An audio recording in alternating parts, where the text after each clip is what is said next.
ఉన్నారా?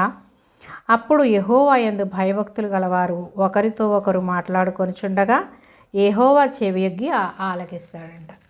అంటే విశ్వాసులు ఎలా ఉంటారంట? అన్యులే బాగున్నారు, వాళ్ళే ఎంతో సంతోషంగా ఉన్నారు.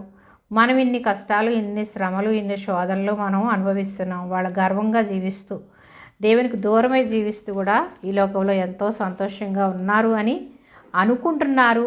అనుకున్నప్పుడు ఏం చేశాడంట? యెహోవా చెవియొగ్గి ఆలకిస్తాడంట. అందుకే మనం ఏం మాట్లాడుతున్నా మన తండ్రి అయినటువంటి దేవుడు వింటున్నాడని మనం గ్రహించాలి. అంతేగాని కష్టం వచ్చిందని, శ్రమ వచ్చిందని, నాకే ఎందుకు ఈ శ్రమలు, నాకే ఈ కష్టాలు ఎందుకు, నేను దేవుని యందు ఎంతో భయము భక్తి కలిగి ఉంటున్నాను, అన్యులు ఏ ఇష్టానుసారంగా జీవిస్తున్నారు, వాళ్ళే సంతోషంగా ఉన్నారు, నేను నమ్ముకుని ప్రయోజనం ఏముంది అని ఒక్కొక్కసారి మనము విసిగిపోతుంటాం, వేసారిపోతుంటాం. శ్రమల్లో శోధనలో దేవుణ్ణి మనము